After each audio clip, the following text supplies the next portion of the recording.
The break away point is equals to -4.2 के आसपास आई थी ना break away point.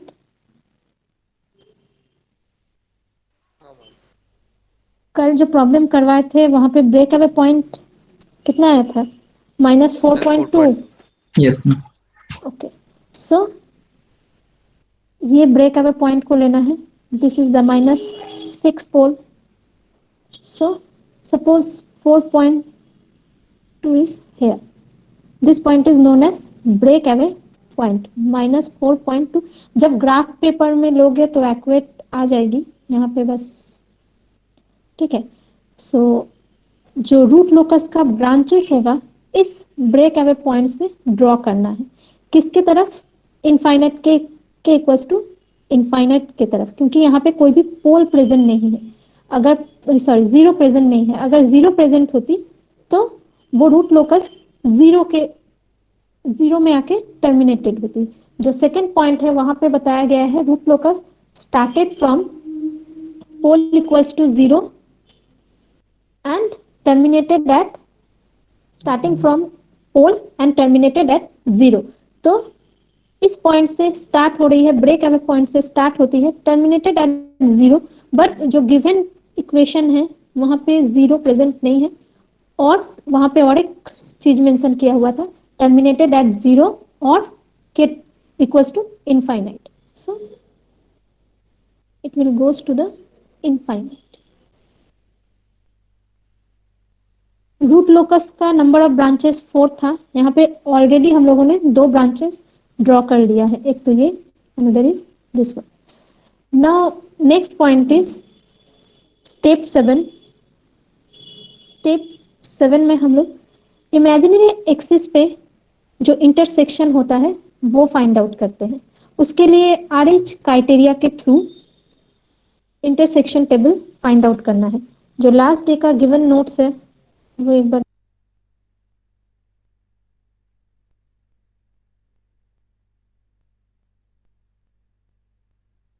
Hello. Hello, sorry disconnected.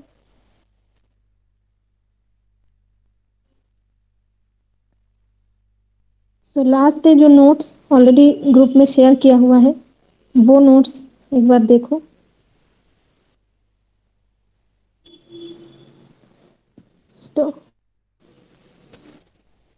Step 9 intersection point with imaginary axis. The intersection of root locus branch with J omega axis can be determined through RH criteria. जो given problem है वहां से RH criteria के through find out करना है। तो RH criteria table first बनाओ। First make the RH table.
R4 is 3 square is to the power 1 is to the power 0.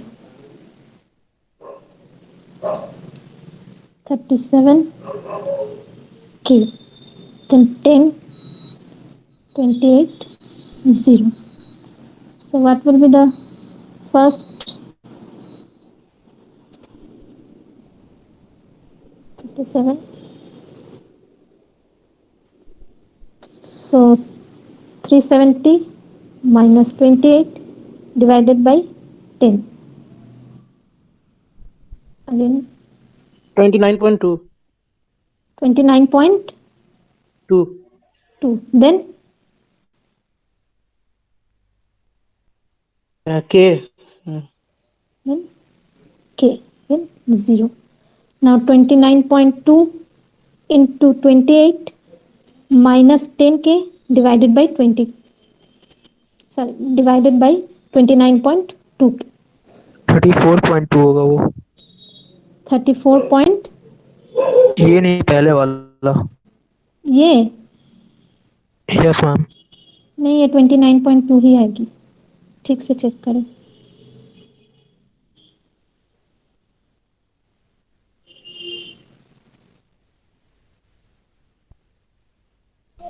Ma'am 34.2 होगा। 34.2 आ रही है। हाँ ma'am 34.2। Okay, then next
next this one.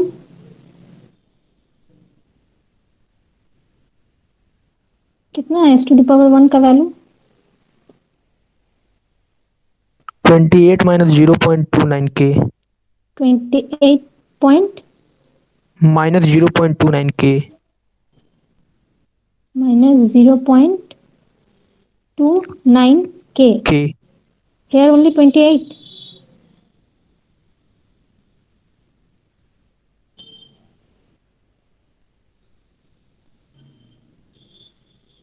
Ma'am तो square वाले में आ जाएगा फिर।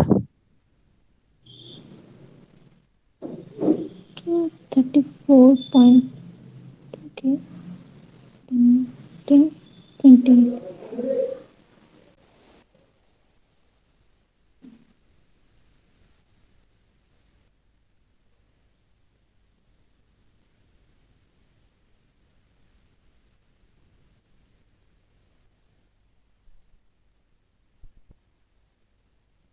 यही है ना, यहीं से वैल्यू फाइंड आउट करना है।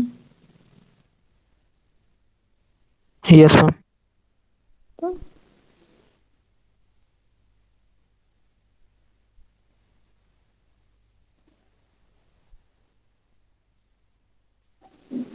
according to my calculation it will be 28 minus 0.34K.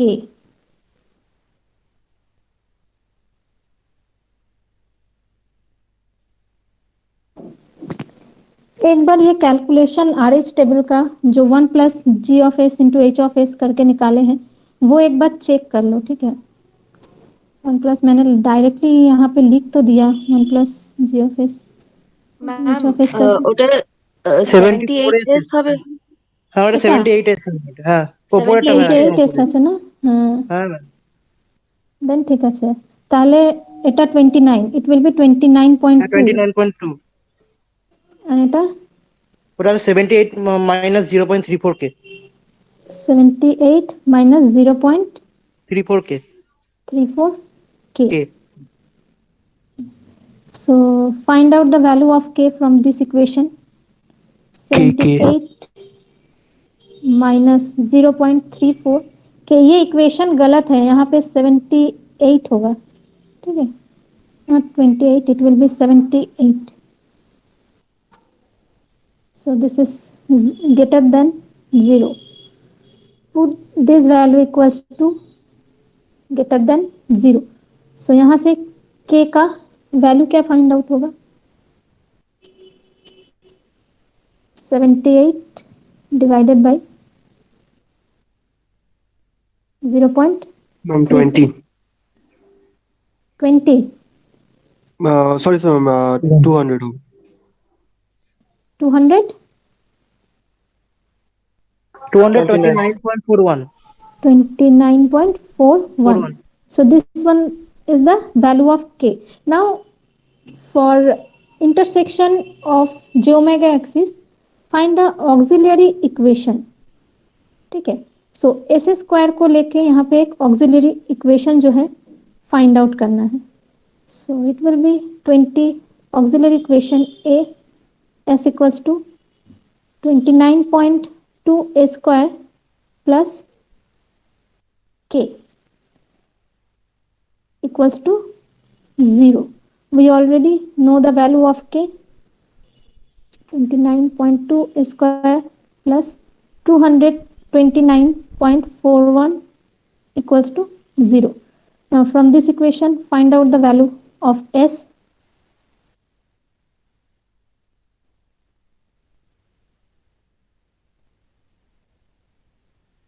Approx 2 plus minus j 2.98 के आसपास वैल्यू आएगी. 2.8s 2.8 2.98 2.98 plus minus 2.98.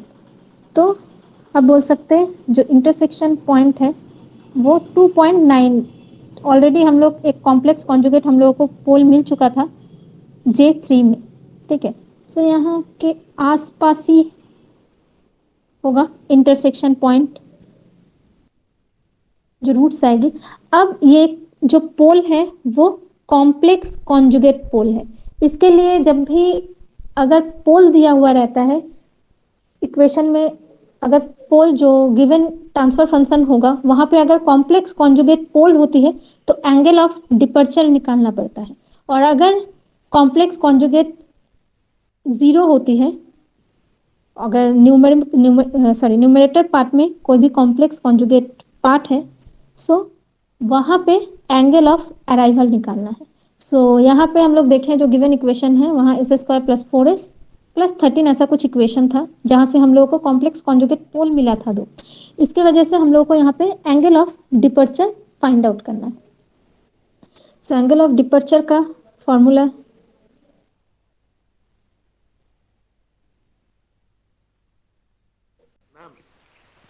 ম্যাম হুম ম্যাম ওখানে যদি 0 দেওয়া থাকে তাহলে আর অ্যাঙ্গেল অফ অ্যাসিম্পটোট ক্যালকুলেট করার দরকার নেই.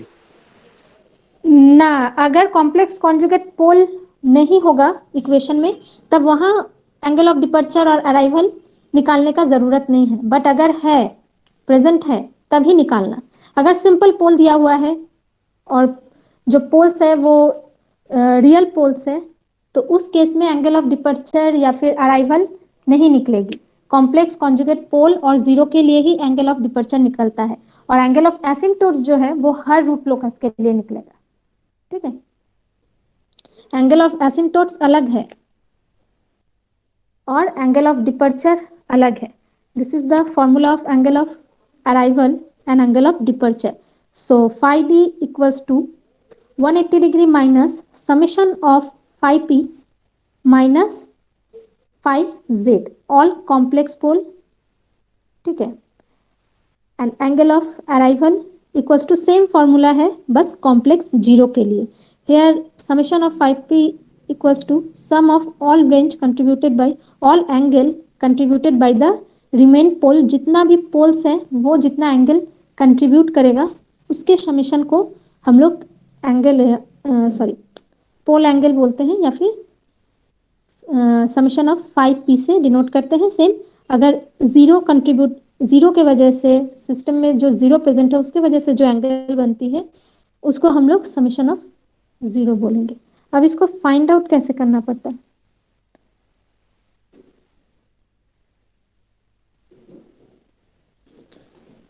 फर्स्ट जो एस प्लेन है एंगल ऑफ डिपर्चर थोड़ा अलग से निकालना पड़ेगा.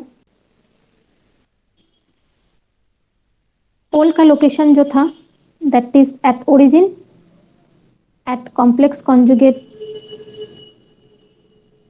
And one pole is -6 and this one is -2 and J3 this one is minus and this one is positive. Now join all the poles. इस पोल को एक पोल को सेंटर में रख के बाकी सारा पोल उसके साथ ज्वाइन करना पड़ता है. सपोज दिस वन ये एक पोल है तो इसको भी सेंटर में रख के ज्वाइन किया. देन जो ओरिजिन पोल है उसको भी ज्वाइन किए. ये पोल जो है इसको भी इसके साथ ज्वाइन करेंगे. सारा पोल इस पोल को रेफरेंस पकड़ के बाकी जो अदर्स पोल और जीरो है सबको उस पॉइंट पे कनेक्ट करना पड़ेगा. उसके इस रेफरेंस पोल के रिस्पेक्ट में ही एंगल फाइंड आउट करना है. सो फर्स्ट जो पोल एट ओरिजिन है उसका अगर एंगल देखेंगे इस रेफरेंस पोल के साथ सो इट विल बी P1. ये जो पोल है -6 में ये जो एंगल इस रेफरेंस पोल के साथ जो एंगल में होगा it will B P2 and this one is ये तो समझ में ही आ रहा है 5-3 है बट 90 डिग्री पोल है. So this one is P3. तो ऑलरेडी हम लोगों को P3 का वैल्यू पता है which is 90 degree. Now find out the value of 5P1 and 5P2. So 5P1 find out करने के लिए ये यहाँ तक तो 90 डिग्री है देन वहाँ 90 डिग्री से ज़्यादा है. तो हम लोग फर्स्ट इस पोल का अगर ये एंगल अगर फाइंड आउट कर लेते हैं और 180 डिग्री माइनस दिस एंगल करते हैं तो इजीली फाइंड आउट हो जाएगा. तो 5P1 equals to 180 degree. The whole angle is from this 180 degree minus this angle. So already अगर minus tan inverse 3/2 tan inverse 3/2 करेंगे तो ये जो एंगल है वो निकल जाएगा. ये एंगल का जब भी हम लोगों को वैल्यू पता चल जाएगी तो 180 डिग्री माइनस 180 डिग्री से वो एंगल अगर माइनस कर देते हैं तो इजीली 5P1 का वैल्यू निकल जाएगा. फर्स्ट जो करना है एक रेफरेंस पोल लेना है कॉम्प्लेक्स कॉन्जुगेट पोल का ही एक पोल को लेना है. उसको रेफरेंस पोल पकड़ के बाकी जितना भी पोल और जीरो है ऐसा नहीं है कि बस सिस्टम में पोल है तो पोल कनेक्ट करेंगे जीरो है तो उसको छोड़ देंगे. पोल और जीरो किसी भी ट्रांसफर फंक्शन में पोल और जीरो अगर दोनों प्रेजेंट है दोनों को एक रेफरेंस पोल के साथ ज्वाइन करना है. सारा जितना भी पोल और जीरो प्रेजेंट है सबको ज्वाइन करेंगे. उसके इस पोल के साथ किस एंगल में बाकी पोल ज्वाइन है वो फाइंड आउट करना पड़ता है. तो फर्स्ट 5P1 हम लोग फाइंड आउट किए हैं which is 180 degree minus tan inverse 3/2. Value क्या होगा इसका? So 123.69. To 123.69. 123.69 degree. Now 5/2 the value of 5P2 यहाँ से देख रहे हैं इसको already we know the value is 3 and this one is -6 और -2. So it will be tan inverse 3/4. 37 degree 30 37 degree 37 degree. So angle of departure निकालने के लिए first join all this 5p1 plus 5p2 plus 5p3। So 90 degree plus 123.69 और 7 भी बोल 37 degree.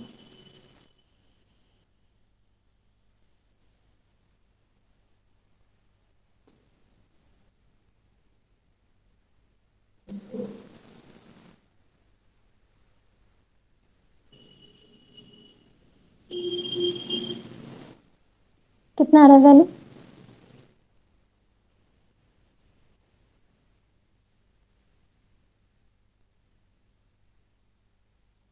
Sir, 250.69.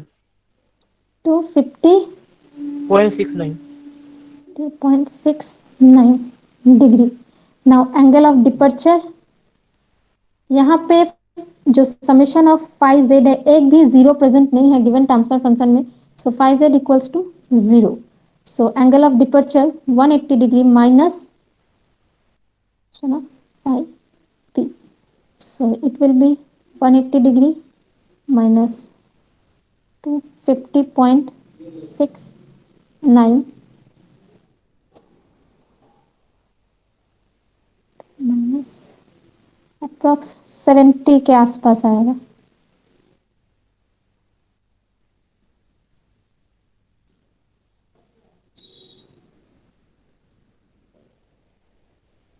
कितना आ रहा है एंगल?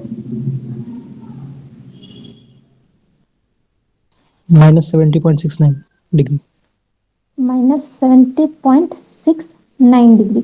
अब ये आया है minus 70.69 degree. Angle of departure is minus 70.69 और 70.7 डिग्री। अब जो रूट लोकस है उसको जब भी ड्रॉ करना है, दो ब्रांचेस तो ऑलरेडी हो गया था, ठीक है, बाकी दो ब्रांचेस इस पोल के लिए कॉम्प्लेक्स कॉन्जुगेट पोल के लिए बनेगी। सो जो एंगल ऑफ डिपर्चर निकला है that is minus 70.69 degree. So minus अगर ड्रॉ करते हैं, माइनस वैल्यू आया है तो इस साइड में ड्रॉ करना है, ठीक है। अगर पॉजिटिव वैल्यू होता तो एंगल ऑफ डिपर्चर हम लोग ऊपर ड्रॉ करते, बट एंगल कहाँ आया है? नीचे के तरफ आई है, ठीक है। सो जो रूट लोकस है उसको 70 डिग्री से, और यहाँ पे जो हम लोग को इंटरसेक्शन पॉइंट मिला था इमेजिनरी एक्सिस से, जब भी रूट लोकस पास करेगी तो उसका इंटरसेक्शन पॉइंट होगा 2.98 के आसपास, ठीक है। तो और एंगल ऑफ डिपर्चर आया है 70 डिग्री। तो जो इस पॉइंट से और इस कॉम्प्लेक्स कॉन्जुगेट पोल से जब भी रूट लोकस पास करेगी तो ये -70 डिग्री, ये अगर 90 डिग्री है तो -70 डिग्री हम लोग मान ले रहे हैं, ये -70 डिग्री है। ये अब इस वे में पास करेगी, ठीक। और अगर नेगेटिव साइड में देखेंगे तो it will be +70 degree.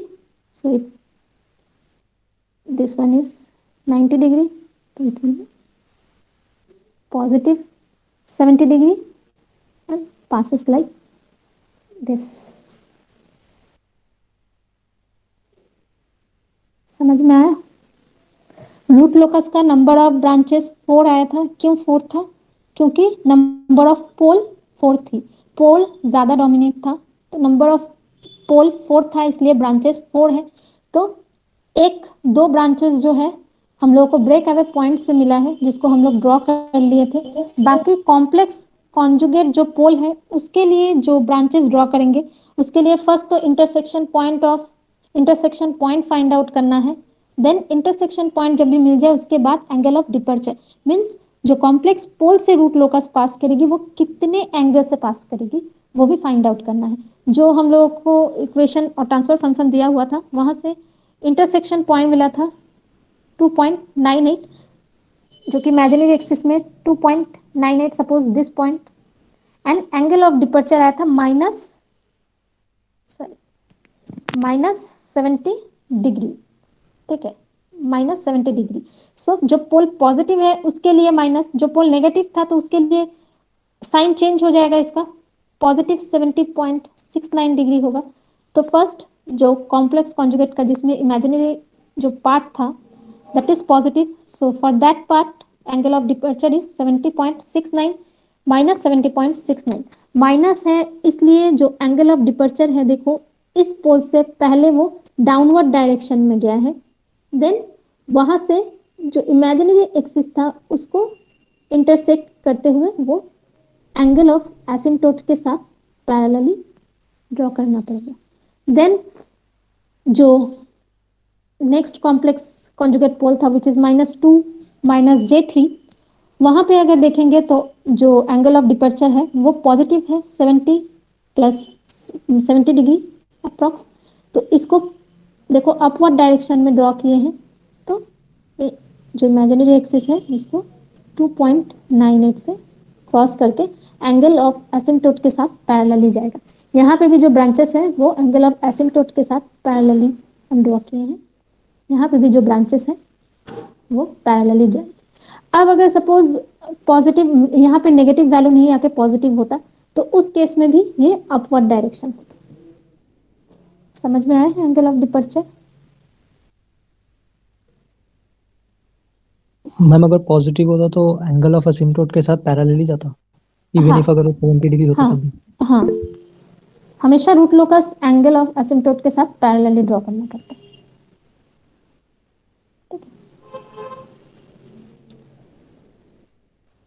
Now write down the next problem.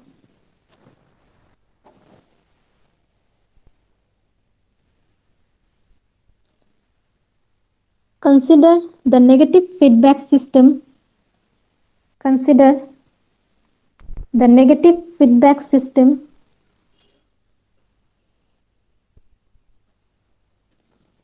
shown in the figure. Consider a negative feedback system shown in the figure.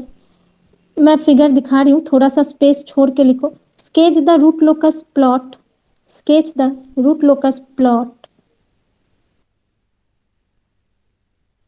then determine the value of k, then determine the value of k such that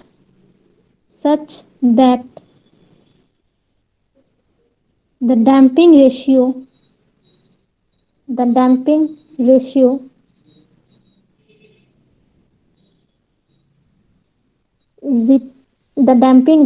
of the pair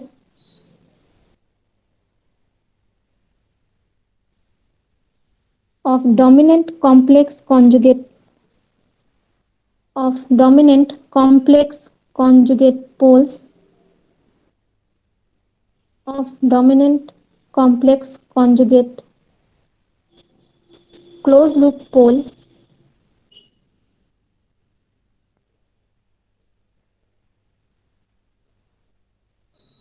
is 0.5 is 0.5.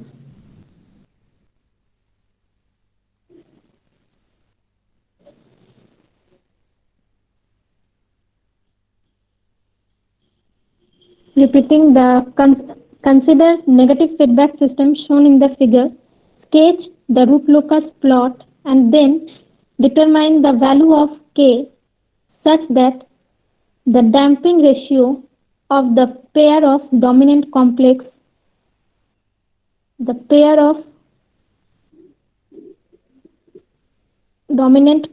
conjugate closed loop poles is 0.5 is 0.5.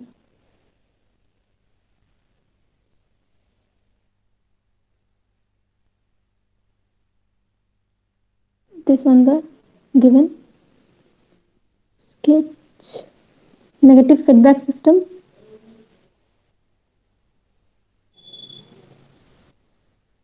जिसका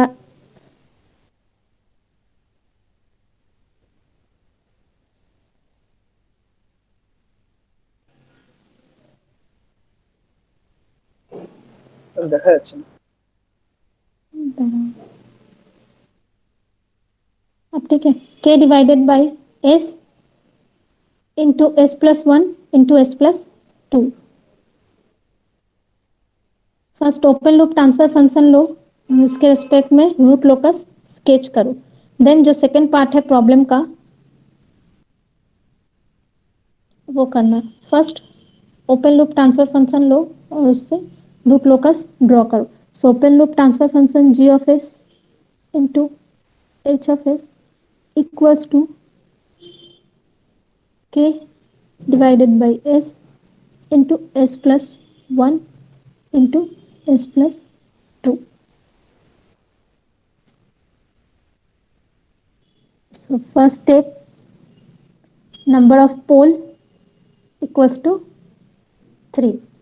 Roots of the pole is 0, -1, -2.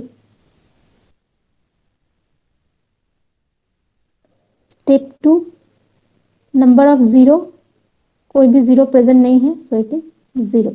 So here, so number 3 step क्या है? Number of branches, कितना number of branches है?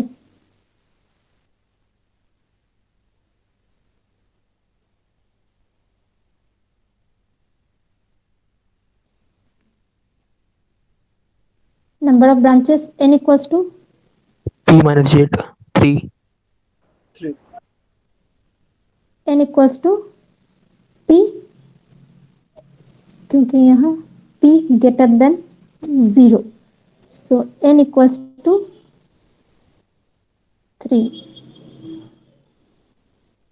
Now for existence of root locus, existence of root locus draw करने के लिए, find out करने के लिए पोल और 0 का लोकेशन फर्स्ट करना पड़ेगा। So here one pole is origin, one at -1 and another one is so 0, -1, -2. So root locus का existence -1 to 0 -1 to 0, क्योंकि इस पॉइंट से ही एक ऑड नंबर पोल मिल रहा है। ठीक है, यहाँ से चेक करेंगे तो even number of pole present है, 2 पोल प्रेजेंट है, that is even number of pole. So हम लोग नहीं बोल सकते कि -2 से -1 तक में रूट लोकस का एग्जिस्टेंस है। -1 जो रूट्स है वहां से अगर चेक करते हैं राइट साइड की तरफ तो एक ही पोल प्रेजेंट है, that is odd pole. So we can say root locus का जो एग्जिस्टेंस है -1 to 0। सो existence of root locus is -1 to 0. Now step 5 में क्या फाइंड आउट करेंगे? Angle of asymptotes, that is 5 equals to 2k plus 1 into 180 degree divided by p minus z. So and the value of k is 0 to p minus z minus 1. So 0, 1 1 2 and 2. So first one is 180 degree divided by 3, which is 60 degree. Then this one is 5 1, 5 2 will be think 180 degree and 5 3 will be 300 degree। देख लो angle of एसिम्पटोट्स, ठीक है। Yes ma'am. yes ma'am Next find out the centroid. Step 6, find out the centroid.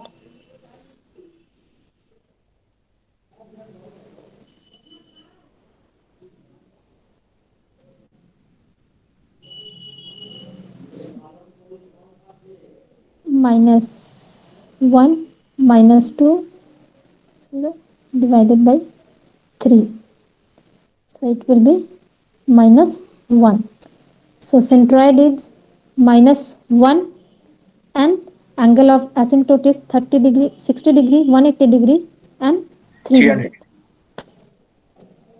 So root locus draw करो. Root locus बोल रहे हैं. अभी तक जहां तक हुआ उसको एक ग्राफ में प्लॉट करो.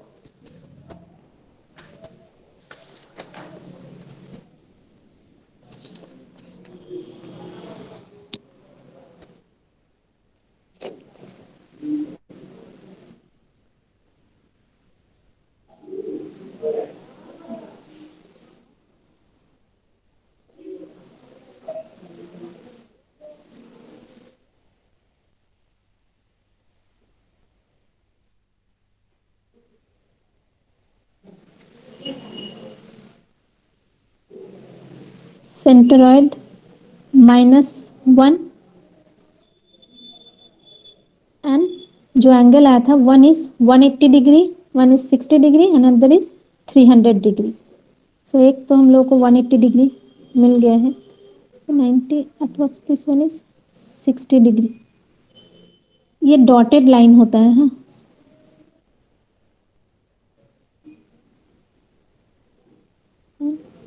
अनदर इज 60 300 डिग्री और प्रोटेक्टर से ही ड्रॉ करना पड़ता है.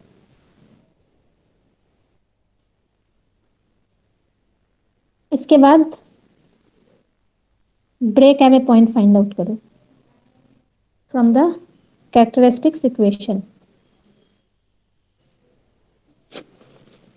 Step 7 is break away point. यहाँ पे भी ब्रेक अवे पॉइंट ही निकलेगी क्योंकि जीरो नहीं है, ब्रेकिंग पॉइंट नहीं होगा. अगर जीरो प्रेजेंट होता और डोमिनेंट होता तो यहाँ पे ब्रेकिंग पॉइंट निकलती, बट यहाँ पे पोल्स है, that's why break away point. So 1 plus characteristic equation close loop g of s into h of s equals to 0.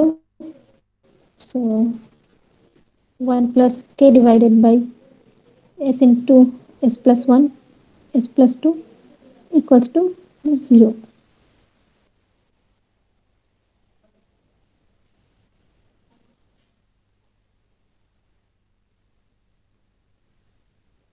Okay.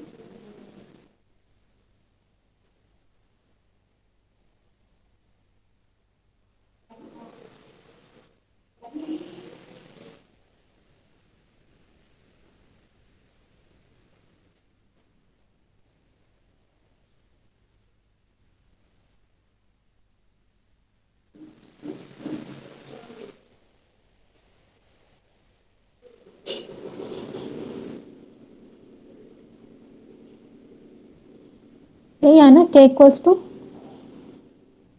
Minus S cube plus 3s square plus 2s. Yes, ma'am. Now dk by ds. For finding breakaway point, first derivative of k will be 0. So 3s square plus 6s plus 2 equals to 0. Now find out the roots. So यहाँ पे easily middle term factor नहीं होगा, जो भी roots आएगी वो complex conjugate ही आएगी. सो s इक्वल्स टू जो फॉर्मूला है 6 plus minus root over 36 minus 4 into a into C divided by 2 into 3. देखो कितना आ रहा है जो रूट्स है. -3 plus √3/3 -3 minus √3/3.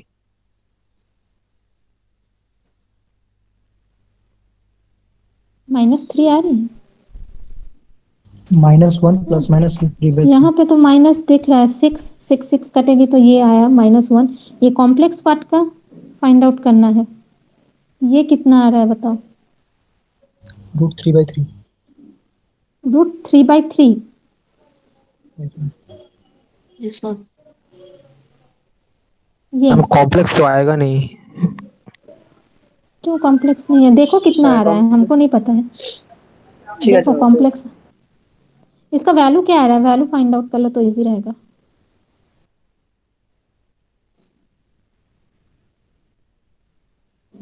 ম্যাম রুটের ভিতর তো পজিটিভ ভ্যালু আছে তাহলে কমপ্লেক্স আসবে ম্যাম ম্যাম এখানে কে এর ভ্যালুটা বার করতে হবে তো। এখানে কে এর ভ্যালু তো বার করেছো অলরেডি না, কে এর ভ্যালুটাই তো s³ यहाँ पे शायद कॉम्प्लेक्स कॉन्जुगेट पार्ट नहीं आएगी। जो ब्रेक अवे पॉइंट है दैट इज रियल पार्ट, क्योंकि यहाँ पे 36 -24 आ रहा है, तो 36 इज ग्रेटर, यहाँ पे तो जे नहीं आएगी। It will B +/-0.577 -1 +/-0.577 yes ma'am -1 So 0.577 আরেকটা প্লাস হ্যাঁ 0.57 एक ब्रेक अवे पॉइंट आएगी -0.422 and another break away point is -1.577। अब कौन सा ब्रेक अवे पॉइंट लेना है ये बताओ। -0.22 या 0.42? যেটা রুট লোকাসের মধ্যে লাই করবে देख लो ये वैल्यू आएगा -0.4, एक आएगी 422 और एक यस मैम आ रहा है। अब इन First दोनों value में से कौन सा, ये वैल्यू या ये, कौन सा ले? Break away first value। Point first वाला। वैल्यू, क्यों? ওটা -1 এর মধ্যে লাই করছে Sense of 0 থেকে रूट -1 लोकस का एग्जिस्टेंस कहाँ था? -1 to 0 के बीच में। तो अब जो रूट लोकस होगा दैट विल बी फ्रॉम, जो ब्रेक अवे पॉइंट है दैट इज -0.422। तो इस पॉइंट को हम लोग ब्रेक अवे पॉइंट बता रहे हैं। अब अगर break away point angle of asymptote से एसिम्पटोट के साथ पैरेलली जाएगी तो देखो यहाँ पे जे ओमेगा जो एक्सिस है, इमेजिनरी एक्सिस है, उसको इंटरसेक्ट कर रही है। तो इंटरसेक्शन पॉइंट यहाँ पे फाइंड आउट करना है।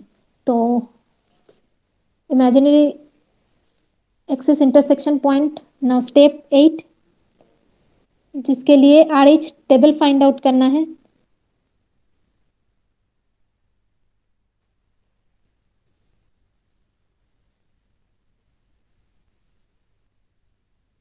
So s³ +3 s² +2s + k = 0।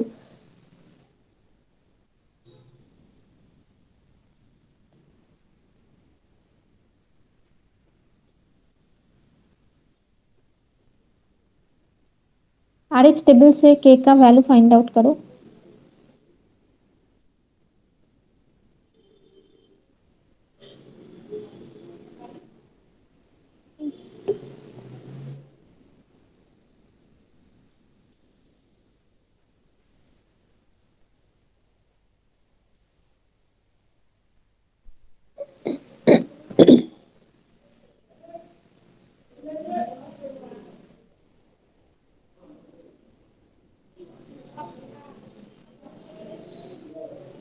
The value of k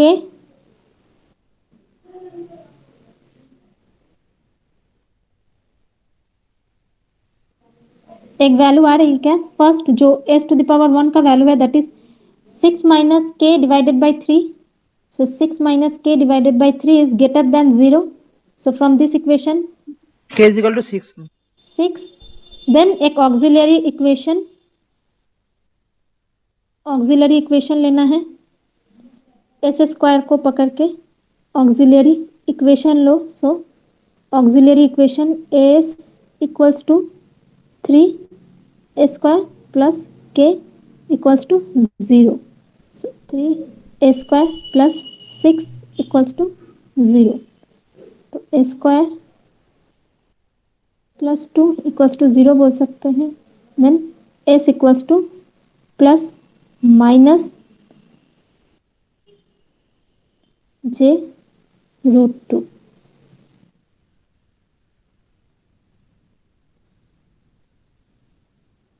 j√2 means 1.4 के आसपास ना। 1.414. प्लस माइनस जे 1.414 1.14. सो इमेजिनरी एक्सिस में इंटरसेक्शन पॉइंट है प्लस माइनस जे इंटू 1.14. सो अगर इस पॉइंट को हम लोग बोलते हैं 1.14.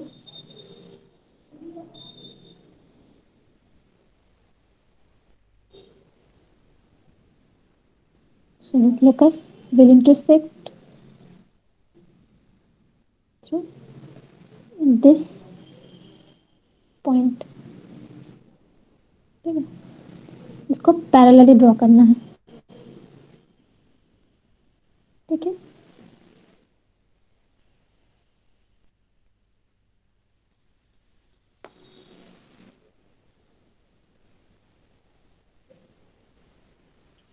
অক্সিলারি ইকুয়েশনটা একটু দেখাও। 3 स्क्वायर प्लस के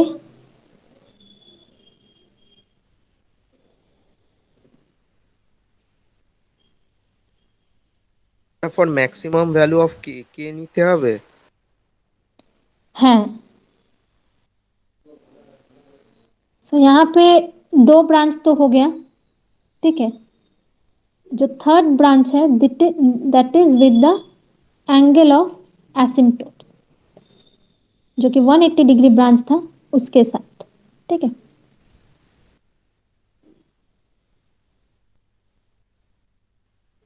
इसका जो सेकंड पार्ट है वो खुद से फाइंड आउट करना, देन मुझे नेक्स्ट डे आंसर बताना.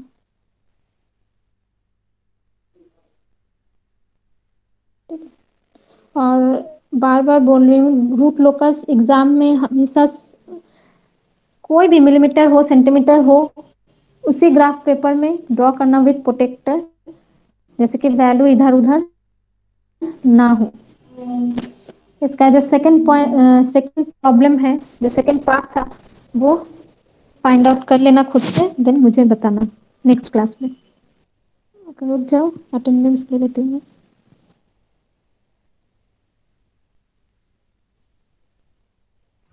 ম্যাম ল্যাব হবে আজকে ম্যাম? না, আজকে ল্যাব হবে না, রুট লোকাসটা ঠিকঠাক করে কমপ্লিট হয়নি এখনো. নেক্সট উইক ল্যাব হবে. ঠিক আছে, ওকে ম্যাম। রুট লোকাসটা আমার একটু টাফ লাগছে, আমি করছি না হচ্ছে না। হ্যাঁ, রুট লোকাস একটু টাফ, কন্ট্রোল সিস্টেম একটু প্রথম প্রথম টাফ লাগে, তারপর একবার বুঝতে পেরে গেলে ना আর प्रॉब्लम है ना. एक बार अगर उसको समझ लोगे फिर इजी है, उतना टफ नहीं है, बट समझने का बात है यहाँ पे. ये ना ना ना আমি নিয়ে নিয়েছি অ্যাটেন্ডেন্স. ঠিক আছে, চ্যাট বক্সে তো কি সব ভুল ভাল লিখেছো. ম্যাম একটা কেউ একটা ভুল বললাম, এটা স্প্যাম হ্যাঁ করছে, ম্যাম ঠিক ঠিক নামে লিখেছে ম্যাম, উল্টো পাল্টা লিখেছে। একটা ফেক আইডি দিয়ে একটা স্প্যাম করেছে। सुनील सेट्टी. मैम बोलो. मैम जो लैब कॉपी लिखेंगे उसमें लाइक फर्स्ट तो थ्योरी रहेगा, देन वो जो 2 क्वेश्चंस था उसका प्रैक्टिकल कैलकुलेशन भी क्या लिखना होगा या डायरेक्ट सिर्फ वो जो कंप्यूटर से आउटपुट वो डालेंगे? थियोरिटिकल जो कैलकुलेशन है वो करना पड़ेगा. ठीक है, तो मैम वो एटलीस्ट दोनों एक प्रॉब्लम का करना पड़ेगा. अच्छा मैम, और मैम जो प्रैक्टिकल आउटपुट है वो दोनों प्रॉब्लम करेगा ना? हाँ हाँ. Okay ma'am, okay. Last day का प्रॉब्लम फिर से किए थे, लास्ट डे का लैब जो भेजे थे नोट्स में. मैम वो कोड तो हाँ मैम वो किया था. रन हुआ था ना? Yes ma'am. मैम फिगर सही नहीं आ रहा था, लेकिन फिगर सही नहीं आ रहा था. फिगर पर बस मतलब फर्स्ट अगर तुम सेकंड ऑर्डर के लिए निकालोगे तो लास्ट डे जैसा इक्वेशन जो मैटलैब कोड था वैसे ही आएगा. यहाँ पे हम लोग क्या निकाल रहे थे, एरर भी फाइंड आउट कर रहे थे, तो मैंने last day error find out करने के लिए बताया था. ठीक है, जब भी एरर के बाद तुम एरर डिटेक्ट मतलब एरर जो आया था उसको निकालने के बाद अगर रैम्प इनपुट दे के फिर उसका आउटपुट रिस्पॉन्स दोगे तो वो गलत ही आएगा. ठीक है, वो एरर का रिस्पॉन्स दिखा देगा, एरर के साथ जो रिस्पॉन्स होना चाहिए वो फाइंड आउट करेगा। ম্যাম আমরা গ্রুপ বি লিভ করব, আমাদের আবার ল্যাব আছে, লিংক দিয়ে দিয়েছে। হ্যাঁ হ্যাঁ হ্যাঁ অবশ্যই যাও, ঠিক আছে, ওকে।